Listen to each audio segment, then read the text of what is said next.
नमस्कार सर्वांना, Rupali delicious kitchen मध्ये आपलं स्वागत आहे। आज आपण कुरकुरीत असे इन्स्टंट मिक्स डाळीचे आणि तांदळाचे म्हणजे 2 तास फक्त आपल्याला भिजवायचे आहे डाळ तांदूळ आणि लगेच आपल्याला डोसे तयार करायचे आहे। आपल्याला कधी कधी आठवण राहत नाही, तांदूळ भिजत टाका, फर्मेंट करायला टाका, बरेच प्रोसेस असते। तर असे डोसे पण तुम्ही करून बघा। मिक्स डाळ आणि तांदळाचे वेगवेगळ्या डाळी घेऊ शकतात। तर मग चला साहित्य बघूया आणि रेसिपीकडे वळूया। इथं मी 2 प्रकारच्या डाळी घेतल्या आहे। तुम्ही यात अजून ऍडिशनल करू शकता, पण मी आज 2च डाळी घेतल्या। इथं मसूर डाळ, मूग डाळ अर्धी वाटी घेतली होती। 2 तासासाठी भिजत टाकलेली आहे। अर्धी वाटी टाकली तर तिचं भिजून 1 वाटी झालीये। तांदूळ घेतलाय अर्धी वाटी। सगळं आपल्याला अर्ध्या वाटी मध्येच प्रमाण घ्यायचं आहे। आणि आपल्याला हे जे पीठ तयार करणार आहे डोश्याचं, त्याच्यासाठी चवीपुरतं इथं मीठ घेतलंय। आणि त्यासोबत कच्च्या बटाट्याची म्हणजे उकडून बटाट्याची भाजी नाही करणार आहे आपण, कच्च्या बटाट्याची पटकन होईल अशी भाजी करणार आहे। त्यासाठी 2 बटाटे घेतले मीडियम साईजचे। त्या साईजचा 1 कांदा घ्यायचा आहे, एका बटाट्याच्या साईजचा, टोमॅटो, कोथिंबीर, आलं लसूण ठेचून घ्यायचं आहे, कढीपत्ता, फोडणीसाठी मोहरी, जिरं, मसाल्यांमध्ये हळद, हा आमचा घरगुती लाल मसाला आहे, तुम्ही ऑर्डर करू शकता। आणि नाशिक स्पेशल काळा मसाला, नाशिक स्पेशल लाल मसाला तुम्ही ऑनलाईन ऑर्डर देऊ शकता। मी तुम्हाला स्क्रीनवर माझा नंबर देईल। धना पावडर, चवीपुरतं मीठ। आता आपण इथं डाळ आणि तांदूळ ग्राइंड करून घेणार आहे, म्हणजे फाईन पेस्ट नाही करायची आपल्याला, थोडंसं रवाळ दळायचं आहे मिक्सरला। तर मग आधी आपण ही प्रोसेस करूया दळण्याची। आधी आपण दोन्ही डाळी ग्राइंड करून घेणार आहे। असं रवाळ थोडंसं ठेवलंय, असं आपल्याला मिक्सरला वाटून घ्यायचं आहे। आता हे काढून घेते मी आणि तांदूळ पण असेच रवाळ थोडेसे दळून घेते मिक्सरला। बघू शकता असं एकदम रवाळ दळून घेतलंय। आता हे पण याच्यामध्ये टाकून मिक्स करून घ्यायचंय आपल्याला।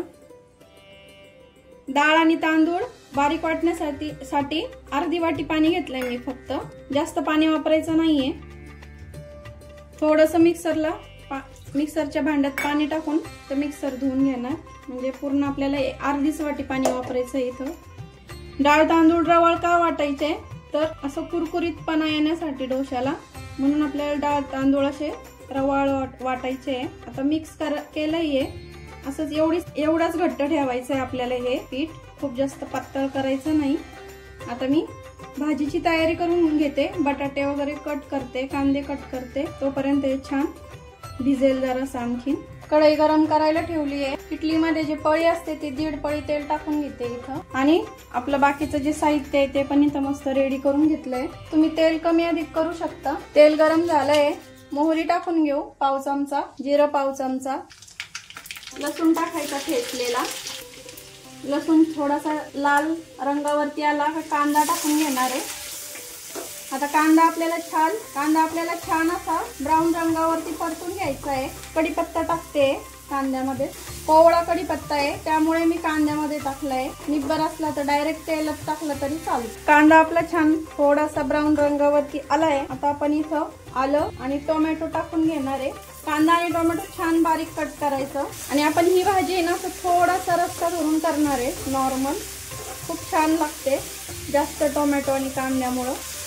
आता कांदा टोमॅटो छान नरम पटकन शिजावा आणि परतावं म्हणून आपण जे चवीपुरतं मीठ घेतलंय मी इथं टाकून देते सर्व। आणि आता छान परतून घेते दोन्ही पण साहित्य, कांदा आणि टोमॅटो।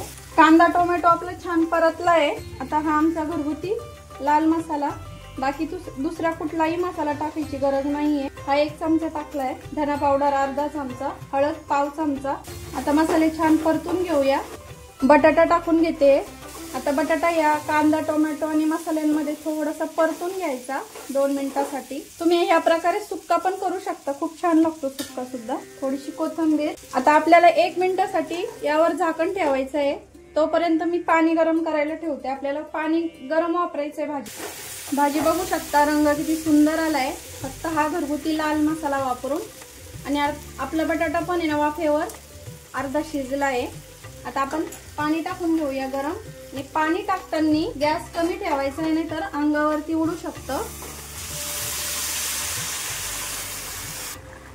आता भाजी कमी गॅसवर शिजून घेऊया, तोपर्यंत आपण डोसे करायला घेऊ। पॅन गरम करायला ठेवलाय, पॅन थोडासा गरम झाला, तेल टाकायचंय आणि एका टिश्यू पेपरनी थोडंसं स्प्रेड करायचं। टिश्यू पेपर नसेल तर घरातलं एक साधं कापड घेतलं तरी चालेल। थोडंसं पाणी टाकायचं आणि हे पाणी पण आपल्याला आता छान पुसून घ्यायचंय। तुम्ही ऑइल फ्री ही करू शकता, त्यामुळे जे डाएट करत असतील त्यांच्यासाठी हा पौष्टिक ठरू शकतो। आता आपण बॅटर टाकून घेऊया।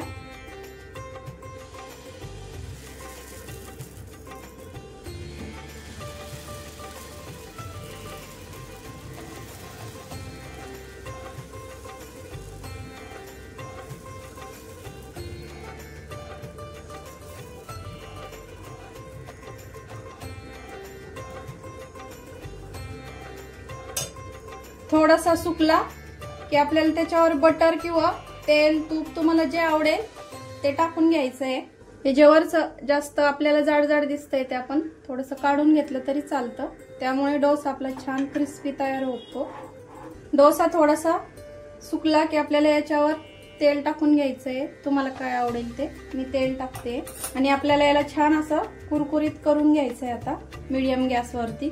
डोशाने बघू शकता अशा कडा आपोआप सुटले आणि थोडासा मध्ये ब्राऊन दिसायला लागलाय, याचा अर्थ आपला डोसा छान क्रिस्पी तयार झालेला आहे। बघू शकता रंग, टेक्स्चर काढून घेऊया। आणि सोडा वगैरे काहीच वापरलेला नाहीये, दही नाही, सोडा नाही, इनो नाही किंवा फर्मेंट केलं नाहीये, तरी बघू शकता असं मस्त क्रिस्पी झालंय। आता दुसरा पण तसाच करून घेणार आहे आपण। आता दुसऱ्यांदा आपल्याला तेल लावायची गरज नाहीये, थोडंसं पाणी टाकायचं, टेम्परेचर बॅलन्स करायचं आणि बॅटर केलेलं टाकून घ्यायचंय।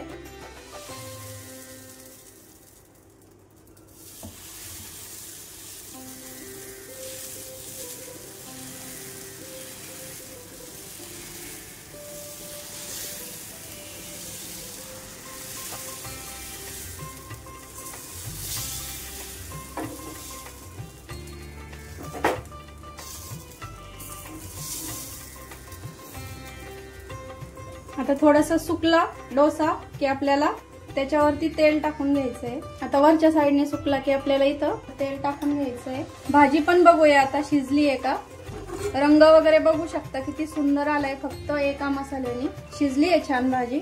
आता थोडीशी मॅश करणार आहे आपण ही भाजी इथं कढईमध्येच, थोडासा घट्ट सरपण येण्यासाठी। तुम्ही ही भाजी पुरी सोबत पण करू शकता, खूप छान लागते पुरी सोबत सुद्धा, चपाती बरोबर। बघू शकता अशी थोडीशी रस्सा आणि थोडीशी अशी घट्टसर खूप छान होते। आता गॅस बंद करते मी। वरच्या साईडने असा ब्राऊन दिसायला लागला आणि कडा सुटल्या की असं समजायचं आपला डोसा रेडी झालाय। बघू शकता हा सुद्धा किती छान असा क्रिस्पी तयार झालाय, बघू शकता।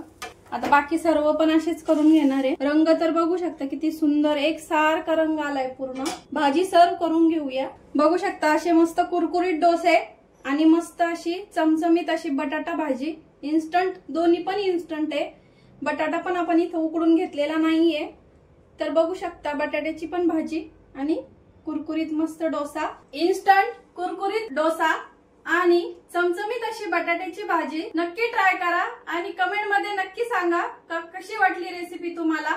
रेसिपी आवडली असेल तर लाईक, शेअर, सबस्क्राईब करायला विसरू नका। रेसिपी नक्की ट्राय करा, कारण घरचं जेवण हे खरंच स्वादिष्ट असतं। आणि मसाल्यांची ऑर्डर द्यायची असेल तर तुम्ही नंबर स्क्रीनवर देईल मी, तर त्या नंबरवर तुम्ही कॉन्टॅक्ट करू शकता। नाशिक स्पेशल लाल मसाला, नाशिक स्पेशल काळा मसाला। तर अशाच पुढच्या रेसिपीसाठी पुन्हा भेटूया, तोपर्यंत बाय बाय।